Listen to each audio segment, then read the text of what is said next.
Hello, Chris Godinez, licensed professional counselor, also the host of We Need to Talk on every Sunday at noon.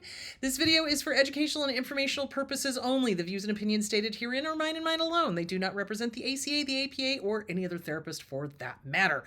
Boom, shakalaka done. I'd like to thank my sponsor, BetterHelp, BetterHelp, BetterHelp.com/Chris Godinez. They are an online therapy company. They are international. If you are anywhere in the world and you need to get into a therapist, go to BetterHelp.com/Chris Godinez, fill out a few questions, and they will put you with a licensed professional therapist here in the United States of America, master's level or PhD level. And I've been getting really good feedback from people using them. So thank you, BetterHelp.com/Chris Godinez. Okay, let's dive into the questions. Okay, so this came in from a listener. I've been stuck in therapy a number of years. I've been afraid to take a stand and leave, and I realize I need to find a therapist who will hold me accountable. Can you give some examples of holding a client accountable so they move forward and make progress? So basically, and this ties into what I talked about on Sunday about procrastination. So I think the thing of it is therapists can only do so much. Therapists can set boundaries and they can say, okay, here's the homework and here's what you need to do to help you move forward. But y'all got to do the work, and you need a therapist that's going to make that clear. You need a therapist that's going to be like, hey, here's the workbooks. Here's, let's talk through this. Let's work through this. Okay, you're working through this. Great. Okay, whoa, you're stopping on this. What's going on? Why are you not progressing forward? What's keeping you stuck? What's going on? A lot of times it's fear. A lot of times it's fear. A lot of times the client is terrified. The client realizes that if they do the work, and it's kind of like what has now been seen cannot be unseen. What has now been learned cannot be unlearned unless you're dealing with a huge amount of denial. So a lot of it's fear. A lot of times clients get stuck in the fear, but that needs to be addressed. The therapist needs to go, hey, what up? What's keeping you from moving forward? What's keeping you from doing this assignment? What's keeping you from making the next step? What's the fear? What's going on? If your therapist is not doing that, and here's what pisses me off about some therapists, not all of them, but some therapists do this. Some therapists are just content to take your money and not help you move forward. And they'll keep people in therapy for literally years. Now, with complex post-traumatic stress disorder, it's not going to be a one and done. It's not going to be even within a month. It's going to take a year at least of practice and doing the work and doing the homework and doing the workbooks and talking to your therapist and moving forward. There should be forward progression. Like I said, some therapists are perfectly happy to just take your money and, it's up to them if they want to move forward. Okay, well, ultimately, yes. But what's keeping them stuck? What is keeping them stuck? Is it fear? Is it a trauma response? What does it mean if you do this? What does it mean if you decide to leave your abuser? What does it mean if you no longer put up with abuse? What does it mean if you no longer identify as a victim? What does that mean?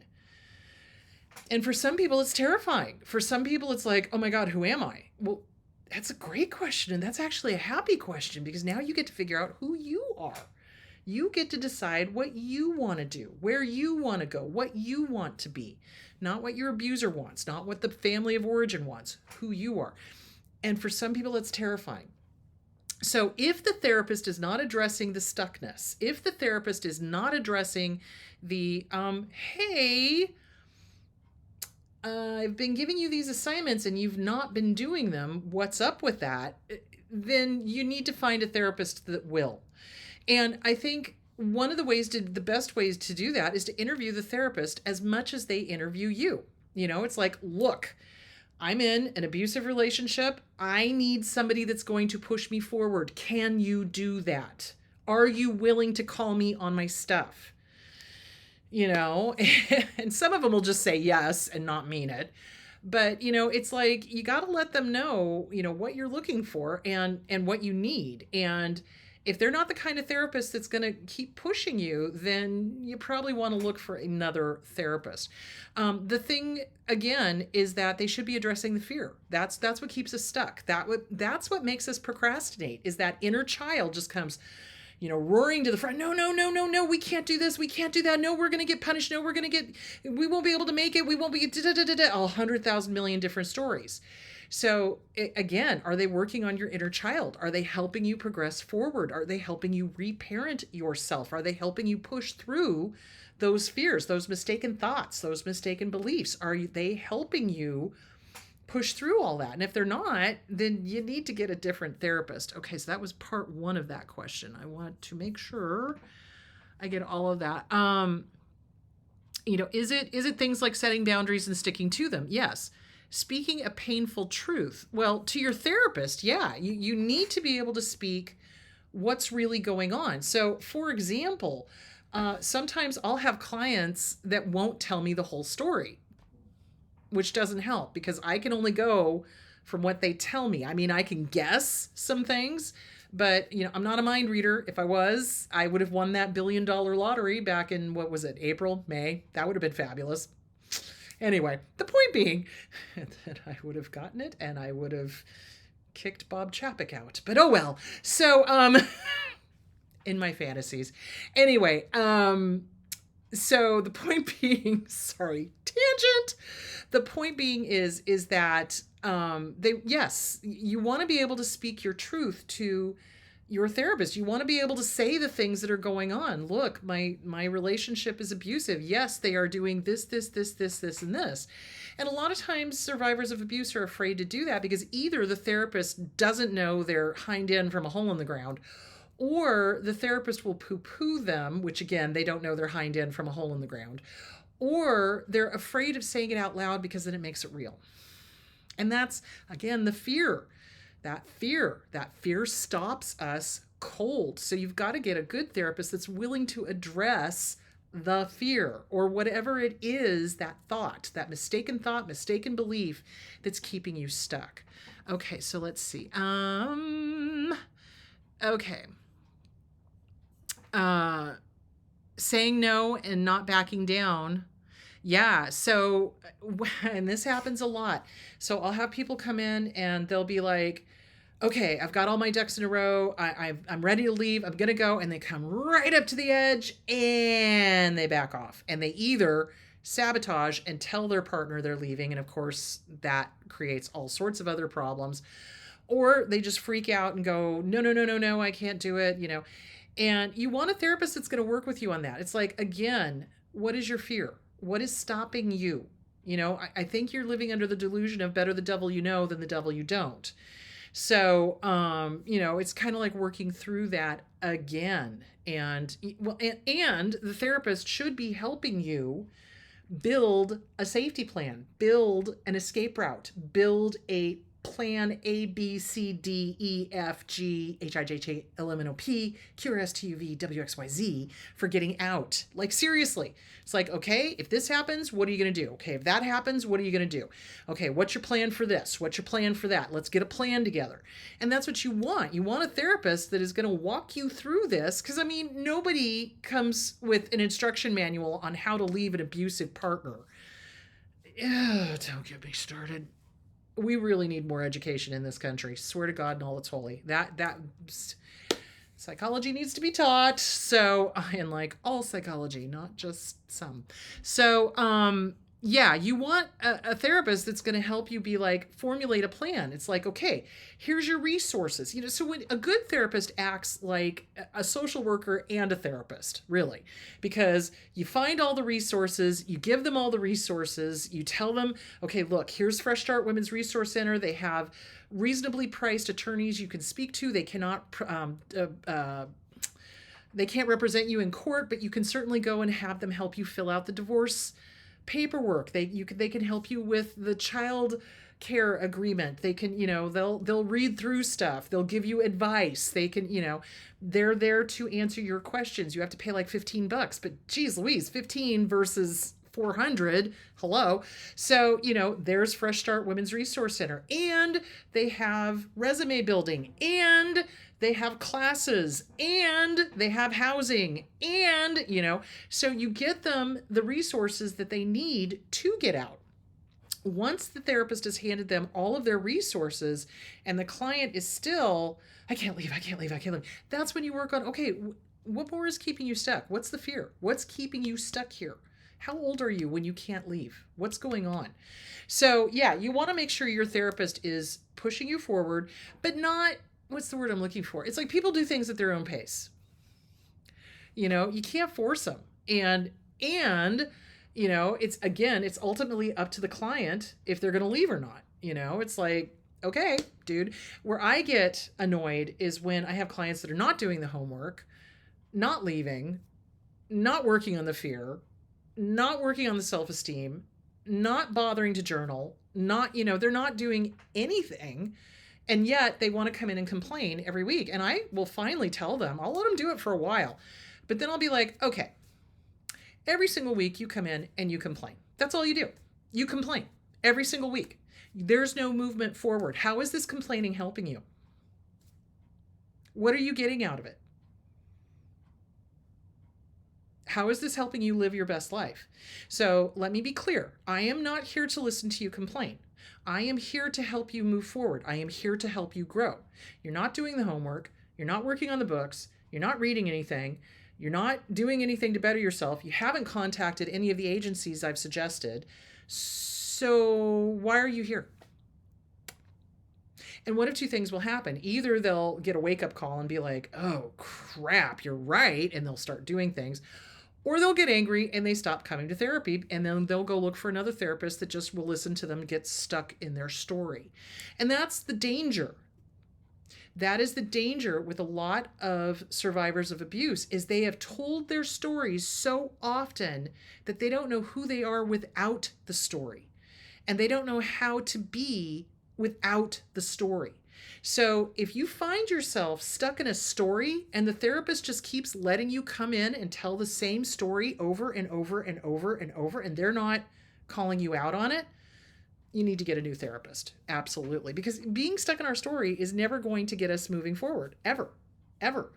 It just keeps us stuck in a story that's in the past. How are you moving forward this moment forward? What are you doing differently? How are you bettering yourself? What are your thoughts like? Are you doing the mirror work? Are you doing the workbooks? Are you working on self-esteem? Have you contacted? So and some people get this attitude of, well, you're the therapist, you should do it for me. Contraire. Let's be very clear here. I am a guide. Think of it this way. Therapists should be like a whitewater rafting guide.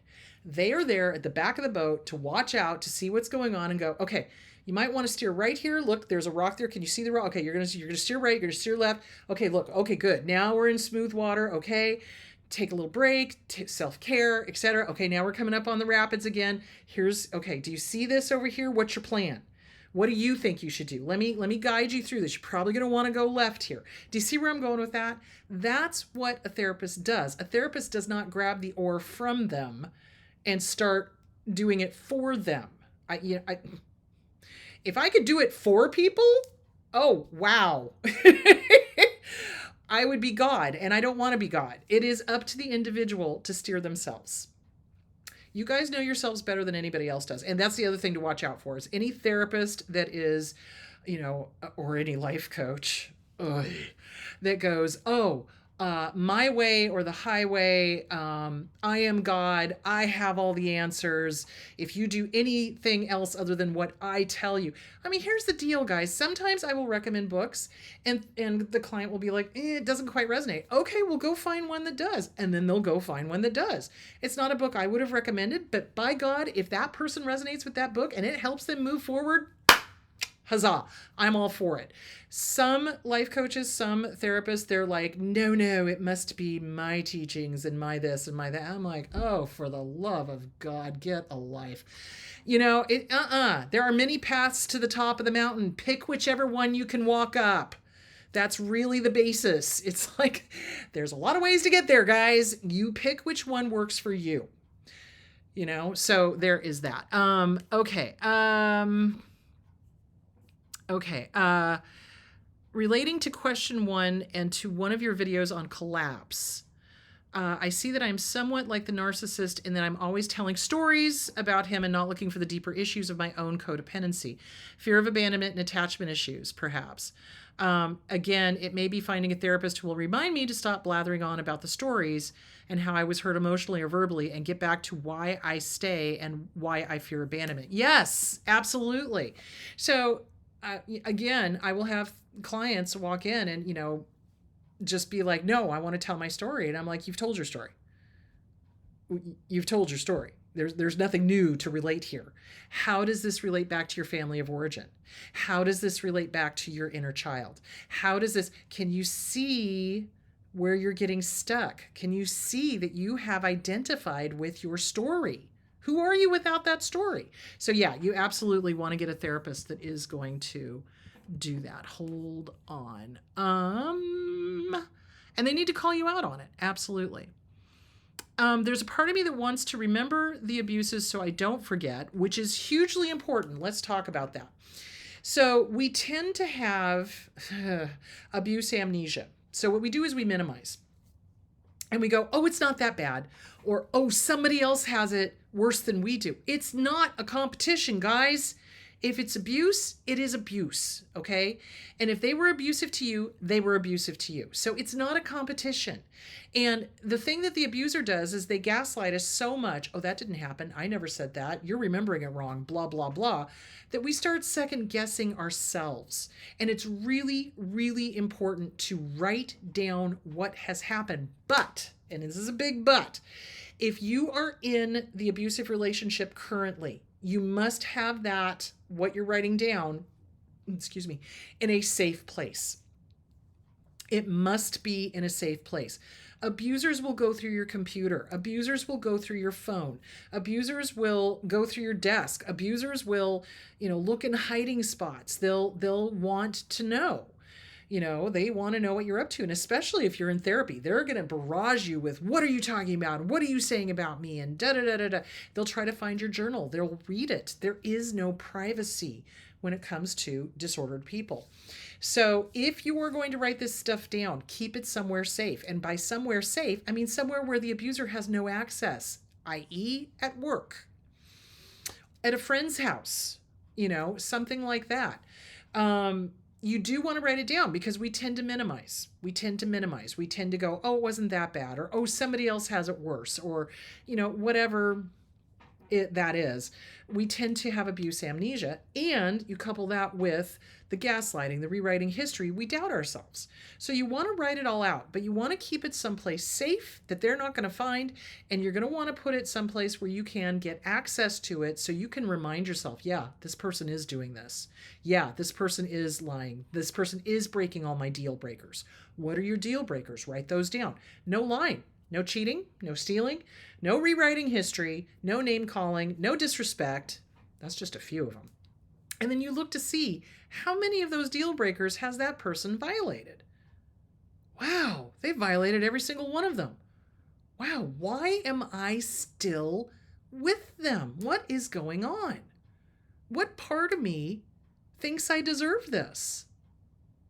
Wow, I need to work on self-esteem. I need to work on my own boundaries. I need to work on, do you see where I'm going with that?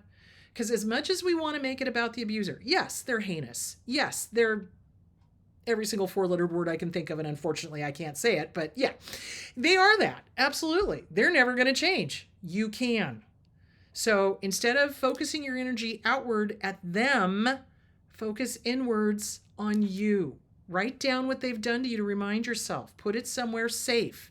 Put it somewhere where you can refer to it if you start doubting leaving them, or leave it with your therapist. Abso-freaking-lutely. I have people do that as well.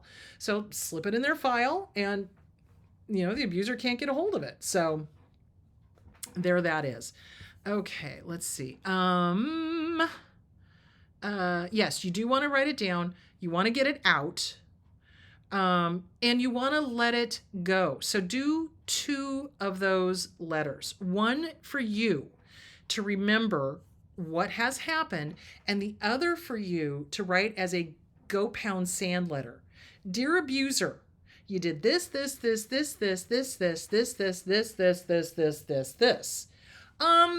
You know what? I don't deserve that. I'm not going to put up with it. You can go pound sand. I'm going to evict you out of my head. You don't get to live rent-free up here one more second. You are a sorry excuse for a human being. I don't want you around, and I don't want you in my head. So bye-bye. Bye-bye now. Bye-bye. And then you trot that one out to the barbecue and burn it. You're letting go of the anger. You know, how dare you? How dare you do this to me? How dare you do that to me? How dare you lie to me? How dare you rewrite history? How dare you minimize? How dare you, you get out your anger. You can call them every four-lettered word in the book if you need to. Then trot it out to the barbecue and burn it. You keep the other list either with your therapist, someplace safe, etc., so that you can remind yourself of how many deal breakers this person has broken. You know what I'm saying? So yeah, that's what you want to do. You don't want to keep it on your computer. You don't. If there's any chance of the abuser getting into your phone or your computer, you absolutely do not want to keep anything important on the phone or the computer. So the crazier the abuser is, the more likely they are to stalk, have keystroke loggers. What are those, air tags? I've got a few clients right now that are convinced that they're being tracked somehow. And so I've encouraged them to dump everything out, go through the cars, make sure that there's nothing that doesn't belong there. They can even take it to AAA. AAA will look it over to see if there's any sort of monitoring devices on it. Although I don't know if they can find air tags. So anyway, there is that. So yeah, so it's really important to get with a good therapist that's moving you forward, that's calling you on your stuff, that's not allowing you to stay stuck in your story. How is that serving you? How is that moving you forward? It's not. It's just reminding you you're angry and you've got a lot of resentment. Okay, great. Write it out. Burn it. Let it go. Resentment, anger is a way to try to heal the person. The person is never going to get healed, guys. It's not. You're not ever going to get the grand, I'm sorry I hurt you. You'll get the fake one, I'm sorry, but I'm sorry you made me, etc., etc., etc. But you're never going to get a heartfelt, real apology. They are never going to change. Get it through your heads. They are never going to change. In the history of ever, there is no such thing as a self-aware narcissist. That's an oxymoron. So yeah, they're never going to change. Now, with the collapse that I talked about a few weeks ago, they'll have momentary, oh, I'm so sad my partner's left me. They're not sad because of the partner. They're sad that they don't have narcissistic supply. And that, like I said, that sadness or that seeming regret will last maybe a couple of weeks, maybe a month, if you're lucky and the wind is blowing in the right direction. And then they'll go right back to their old behavior. And remember, the longer you stay in abuse, the more abuse is going to happen. The more you leave and come back, the more the abuse is going to keep ramping up because they keep pushing the envelope to see how far they can go. So in essence, get with a good trauma therapist. If the therapist you're with is not pushing you forward, if they're not encouraging you to grow, if they're not helping you to get a plan together, if they're not giving you the resources that you need, if they're not helping that inner child to, grow up and be reparented and safe enough to say no to the abuser and leave, then you need to get with a different therapist. Abso-freaking-lutely. So I've done many, many videos on questions to ask therapists. What is their training? How long have they been doing this? What is their modality? That kind of thing. Do they understand narcissistic abuse? Do they understand Stockholm Syndrome? Do they understand brainwashing? Do they understand, all of that? And they should be, looking for those things as they're working with you. But you also have to be honest with them. If you don't tell them, for example, you've got a drug addiction or an alcohol addiction, I can't help you if I don't know. You know what I'm saying? I mean, especially if you're functional, you know what I mean? So, it's like if there's things going on, you need to tell the therapist. Or, for example, if you've got some sort of, let's say, for example, you're on medication and you don't tell me that. and it's for depression or it's for whatever. And you don't tell me there's depression going on. You don't tell me that there's, and you're focused on the abuser. Okay, well, I need to be able to work on that with you as well. So you've got to tell your therapist literally everything. That's what we're here for. And I know that feels counterintuitive, given that when you've told everything to the abuser, they will then use it against you. With a therapist, if they're good, they're going to use it to help you so that you can move forward, so that you can get out of abuse, so that you can go live your best life. So there that is. Alrighty then. So, no show this coming Sunday. I'm taking a break. On the 1st of October, I will be in Honolulu. So tickets are available on chrisgodinez.com. So go to chrisgodinez.com if you'd like to pick up tickets for Honolulu or for Atlanta. That's coming up in November. So there is that. You guys go have a great week, and I will talk to you later. Bye.